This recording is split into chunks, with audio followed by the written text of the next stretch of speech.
Di sebuah rumah yang sederhana tinggallah seorang paman bernama Frank dan keponakan kecilnya bernama Mary. Di pagi yang cerah itu, Frank meminta Mary untuk sarapan dan segera pergi ke sekolah untuk pertama kalinya. Karena sebelumnya selama ini Mary hanya belajar di rumah atau homeschooling. Tapi nampaknya Mary tidak suka belajar di sekolah dan ingin belajar di rumah saja. Tapi ya mau gak mau, Frank harus memasukkan ponakan kecilnya ini untuk belajar di sekolah dan berinteraksi kepada teman-teman yang lain. Dan setelah Mary pergi, tetangga Frank bernama Roberta tiba-tiba datang. Dia meminta Frank untuk menjemput Mary kembali ke rumah. Sebab Roberta tahu kalau Mary ini adalah anak yang sangat spesial dan tidak seperti anak-anak kebanyakan pada umumnya. Namun di sini, Frank bersikeras memasukkan Mary ke sekolah biasa agar dia dapat berinteraksi dan bersosialisasi dengan teman-teman seusianya. Yang Frank inginkan agar si Mary ini dapat tumbuh seperti anak pada umumnya. Go, get in your car and go get that child. 2 nights ago, she told me that even if Germany been staring at the ceiling for 3 hours. Kini kita diperlihatkan di sebuah sekolah yang mana terlihat seorang guru bernama Bonnie yang sedang memberikan pengajaran kepada anak-anak. Terlihat pula Mary yang hanya duduk terdiam dengan rasa bosan yang dikarenakan pelajaran matematika yang diajarkan Bonnie terlalu mudah baginya. Mereka hanya belajar mengenai penjumlahan sederhana seperti 1 tambah 1 dan 2 tambah 2. Karena sudah muak, Mary kemudian mengatakan, "Sekolah macam apa ini? Kenapa hanya pelajaran ini saja yang diajarkan?" +3. Really? What kind of school is this anyway? Everyone knows it's 6. Karena sikapnya itu, Bonnie kemudian menantang bocah kecil itu dengan perhitungan sederhananya. Namun dengan mudah dan cepat Mary dapat menjawabnya. +8. 17. Alright then. Well, what in +17? 32. Yeah. Bonnie yang terkesan dengan kecerdasan bocah ini kemudian memberikan pertanyaan yang mustahil bisa dijawab dengan benar oleh anak seusianya, yaitu soal perkalian 57 dikali 135. Namun di sini Mary terlihat kebingungan. Akan tetapi beberapa detik kemudian Mary mengatakan jika jawabannya adalah 7.695. And 695. Okay. Di situ Bonnie yang penasaran langsung menggunakan kalkulator dan ternyata hasilnya itu benar. Terlihat di sini Bonnie yang terkejut dengan jawaban si bocah kecil itu. Di situ Bonnie pun langsung mendatangkan kepala sekolah dan ketika kepala sekolah masuk ke kelas, Mary langsung bersikap tidak sopan. Mary dengan beraninya meminta kapolsek itu mengeluarkan dia dari tempat itu dan segera memanggil ayahnya ke sekolah. To get on your phone and call Frank and tell him to Sir Principal. Okay. Saat Mary dan Frank ingin pergi, Bonnie kemudian menghampiri mereka berdua. Di situ dia masih penasaran dengan Mary dan mengungkapkan kekagumannya dengan kejeniusan bocah kecil itu. Tapi di sini Frank berpura-pura tidak mengetahui kejeniusan keponakannya itu dan mengatakan kalau Mary selama ini belajar menggunakan metode Tottenberg, yang mana metode belajar itu dilakukan oleh anak-anak Nazi pada zaman dulu. Dan sepulang sekolah, Mary kemudian menghabiskan waktunya di hari itu bersama dengan Frank pamannya, yang ternyata dia bekerja hanya sebagai teknisi kapal serabutan. Dan di sini terlihat Frank begitu menyayangi keponakan kecilnya itu dengan tulus dan sepenuh hati, seperti anaknya sendiri. Dan di keesokan harinya, Bonnie kembali memberikan soal-soal kepada anak-anak muridnya. Dan terlihat pula di sini Mary yang dapat mengerjakan soal matematika itu dengan cepat. Melihat hal itu, Bonnie kemudian memberikan soal ekstra tambahan kepada Mary, yaitu dengan memberikan soal matematika yang sangat mustahil bisa dikerjakan oleh anak-anak di usia 7 tahun yang baru duduk di bangku kelas 1 sekolah dasar. Dan lagi-lagi, Mary dapat mengerjakan soal matematika itu dengan cepat dan sangat mudah. Karena terlalu penasaran dengan kejeniusan bocah ini, siapa sebenarnya Mary itu? Bonnie kemudian sampai mencari informasi tentang bocah ini di internet. Di salah satu artikel, dia menemukan sebuah informasi yang cukup mengejutkan, yang mana di halaman ini menunjukkan seorang ahli matematika super jenius yang bernama Diane Adler. Di mana Diane Adler ini adalah ibu dari Mary dan juga adik perempuan dari Frank.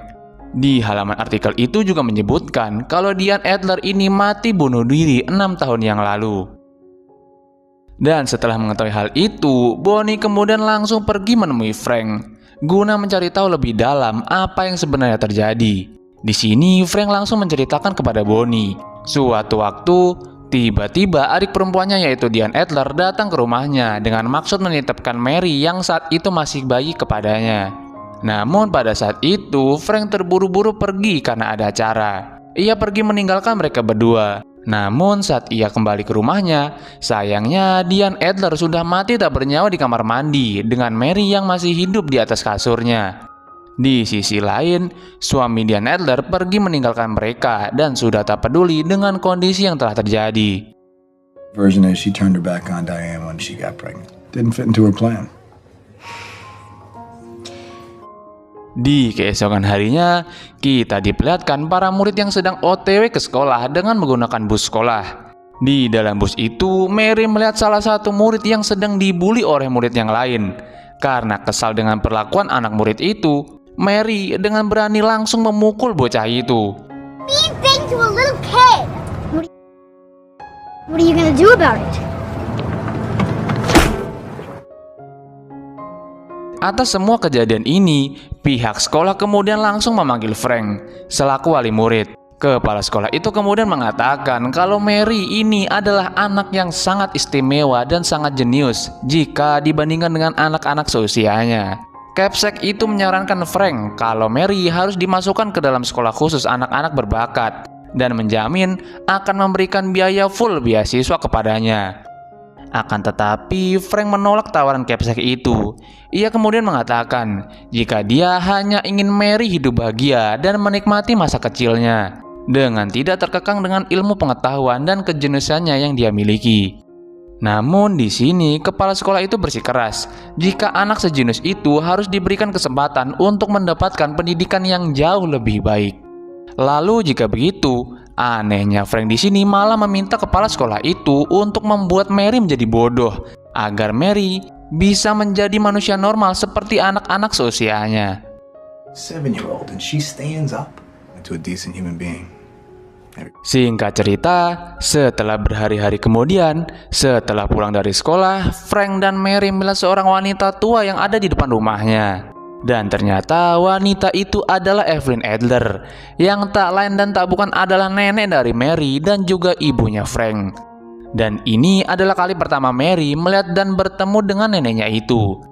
Di dalam rumah, Evelyn langsung memberikan sebuah MacBook mahal kepada Mary untuk membantunya dalam belajar. Karena dia tahu kalau Mary ini sangat jenius, sama seperti Diane Adler ibunya.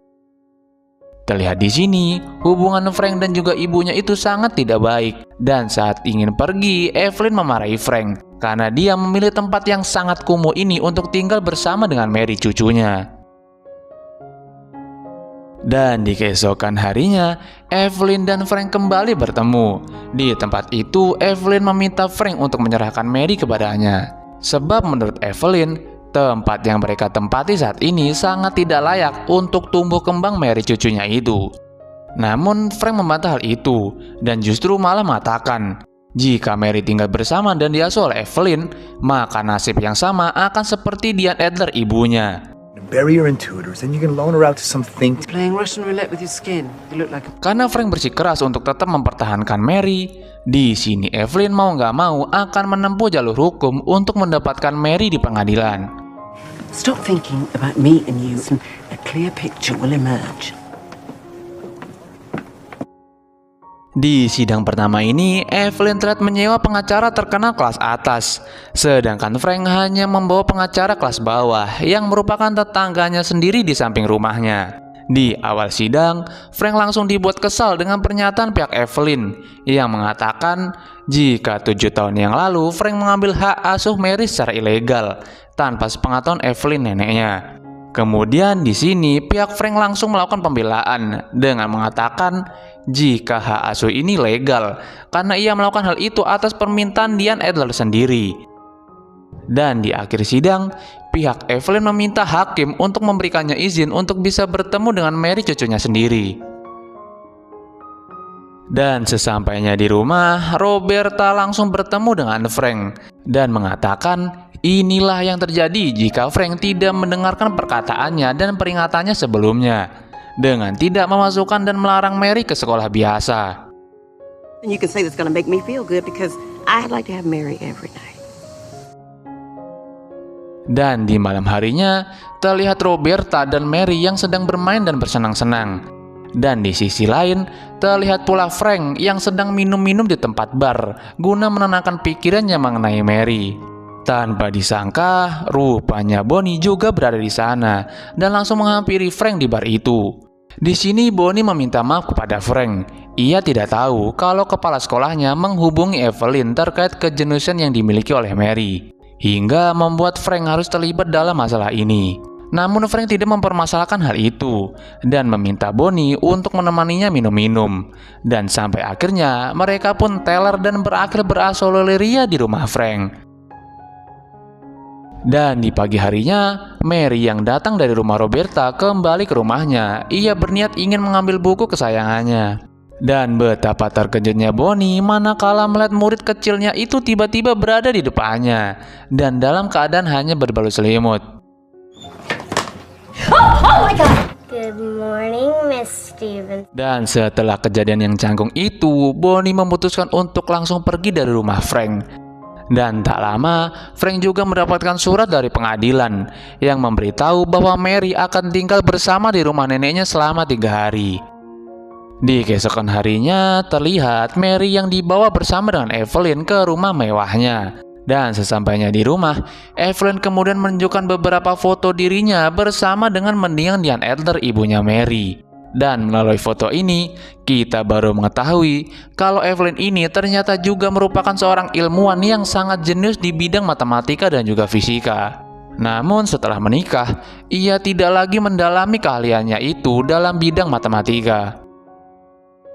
Kemudian Evelyn mengajak cucunya itu ke sebuah kampus sambil menunjukkan masalah milenium yang terpampang di kampus tersebut sebagai tempat untuk mengenang 7 ahli matematikawan jenius pada eranya yang telah berhasil memecahkan persoalan dalam ilmu matematika. Dan seharusnya nama dan foto Diane Adler, ibunya Mary, sudah terpajang di tempat itu. Akan tetapi sayangnya Diane Adler sudah meninggal terlebih dahulu sebelum dia memecahkan persoalan matematika tersulit yang bernama Navier-Stokes. If you really desire it, I can help you work. But if you succeed... Dan selanjutnya, Evelyn meminta Mary untuk menyelesaikan persoalan matematika yang sangat mustahil bisa dikerjakan oleh anak-anak seusianya. Dan bahkan mahasiswa di sana pun sepertinya akan sangat kesulitan jika memecahkan persoalan ini, yang tentu dibuat oleh teman Evelyn sesama ilmuwan. Namun di situ terlihat Mary hanya terdiam begitu saja. Di sini entah apa yang sedang dipikirkan oleh Mary. Don't be smug, Simon. You're looking at a little problem. Karena dikira Mary tidak bisa mengerjakan soal matematika tadi, Evelyn langsung membawa Mary pulang. Namun saat di luar kampus, Mary kemudian mengatakan kalau bukannya dia tidak bisa mengerjakan soal matematika itu, akan tetapi soal yang diberikan oleh ilmuwan itu memang sudah salah dari awal. Makanya Mary hanya diam tanpa mengerjakan soal matematika itu. Dan kemudian Evelyn membawa kembali Mary ke tempat ilmuannya.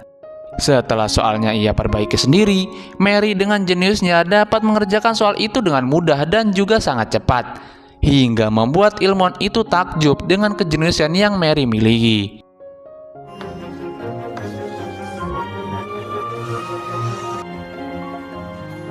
Not supposed to correct older people. Dan setelah 3 hari tinggal bersama dengan neneknya, Mary pun kembali tinggal bersama dengan Frank. Di rumah, Mary menceritakan kalau selama 3 hari ini dia sangat senang bersama dengan neneknya itu. Akan tetapi, Mary tidak ingin tinggal lebih lama lagi dengan Evelyn. Frank pun menenangkan Mary kalau dirinya pasti akan terus dan tinggal bersamanya. Singkat cerita, kita diperlihatkan dengan sidang kedua atas hak asuh Mary. Berbeda dengan sidang sebelumnya, di sini Evelyn membawa ayah dari Mary yang sudah lama hilang bernama Tono. Di sidang itu, Tono mengatakan kalau dia sudah berusaha keras mencari putri kecilnya itu, akan tetapi dia tidak pernah berhasil menemukannya. Di sini pengacara Frank mencurigai kalau Tono ini berbohong dan memberikan sebuah laptop kepada Tono untuk mencari nama putrinya di Google. Dan ternyata nama dan seluruh informasi mengenai Mary ini sangat mudah didapat di internet, yang artinya Tono telah berbohong. Ia tidak benar-benar berusaha dengan keras untuk mencari dan menemui putrinya sendiri. Dan ternyata kedatangannya di sidang itu pun hanya karena perintah Evelyn yang menyewanya untuk datang ke persidangan ini dengan harga yang cukup mahal, agar Evelyn mendapatkan hak asuh Mary dengan sepenuhnya atas nama ayahnya itu.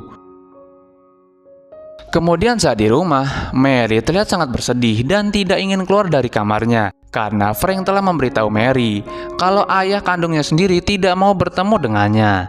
Namun di sini pula terlihat Roberta yang memarahi Frank karena dengan ceroboh memberitahu hal yang menyakitkan itu kepada Mary yang mungkin masih belum bisa berpikir secara logis mengenai apa yang sebenarnya terjadi. No, Come on out, honey. didn't even need directions. Speaking of men who aren't worth a damn.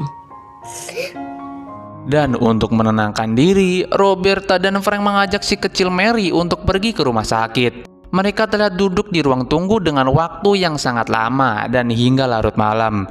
Dan tak lama berselang, tiba-tiba seorang pria keluar dari ruangan dan memberitahu kepada keluarga yang lain yang sudah lama menunggu kalau anaknya telah lahir dengan selamat.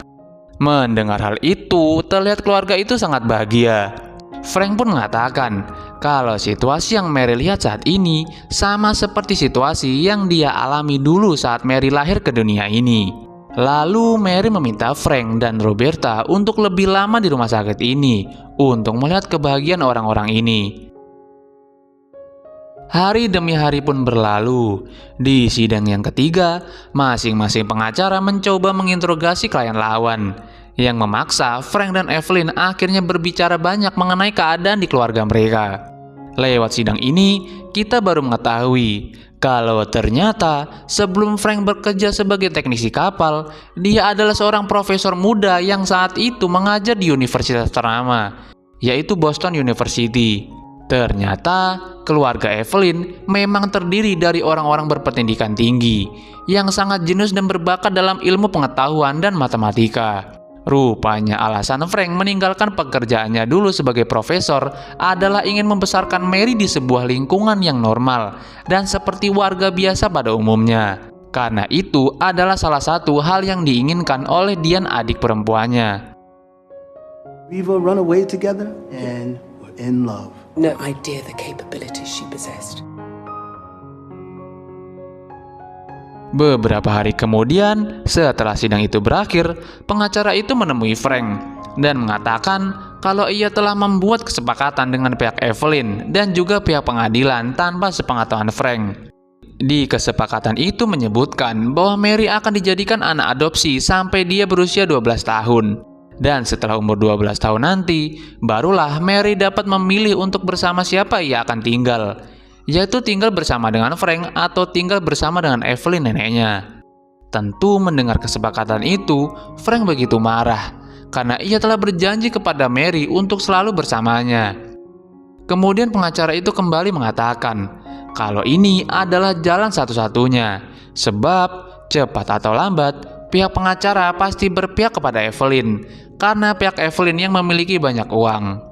Karena tidak memiliki pilihan yang lain, dengan sangat berat hati, Frank menyetujui kesepakatan tersebut.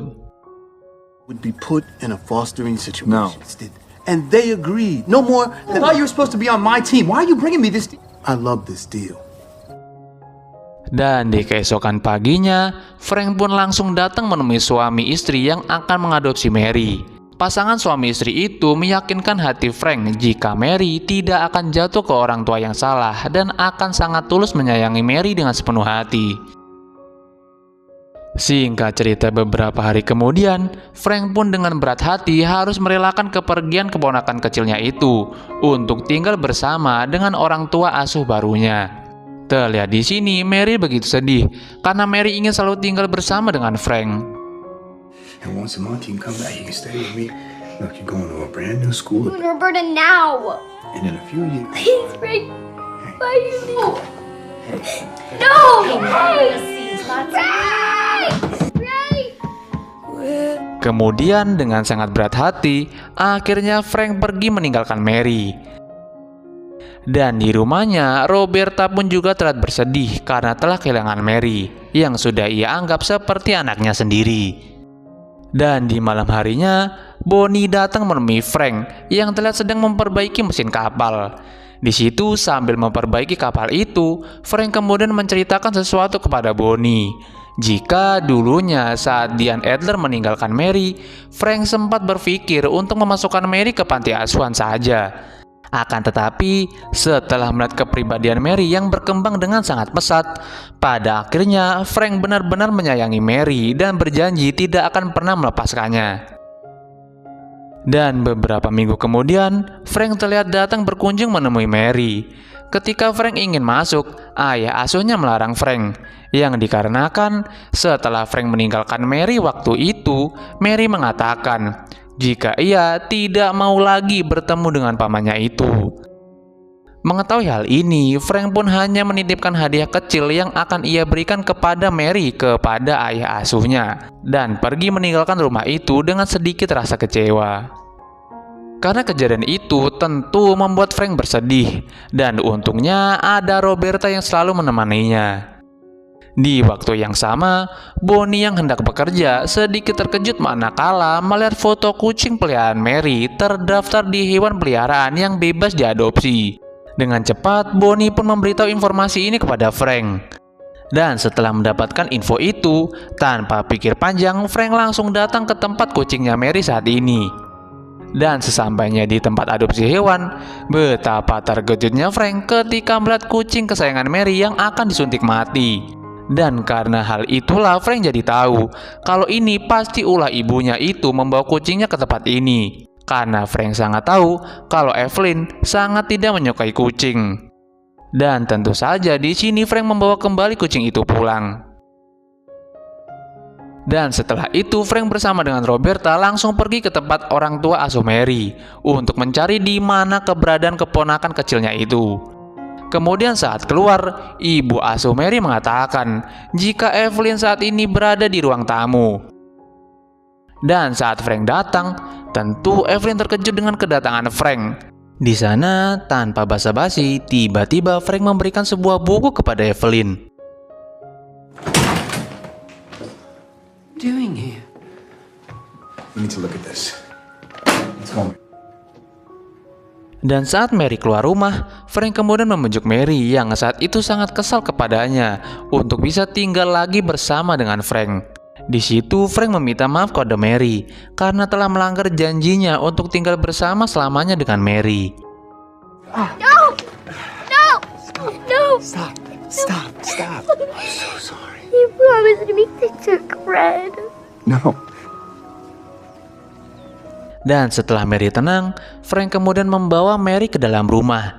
Di situ lewat buku yang ia berikan sebelumnya kepada ibunya tadi, Frank memberitahu Evelyn bahwa adik perempuannya itu telah menyelesaikan dan memecahkan persoalan matematika tersulit bernama Navier-Stokes tanpa diketahui oleh Evelyn sebelum dia meninggal. Alasan mengapa persoalan matematika itu tidak ia tampilkan ke publik itu karena permintaan Diane Adler sendiri. Sebab ia tidak ingin menerbitkan buku itu sebelum kematiannya. Dan setelah mengetahui hal ini, Evelyn pun hanya bisa terdiam mendengarkan fakta yang menyedihkan ini. Dan baru tersadar kalau dia telah mengeksploitasi anaknya sendiri demi ambisinya memecahkan persoalan matematika tersulit ini. And she was sitting on the floor with that baby in her It isn't! It can't! raising her how I believe Diane would have wanted.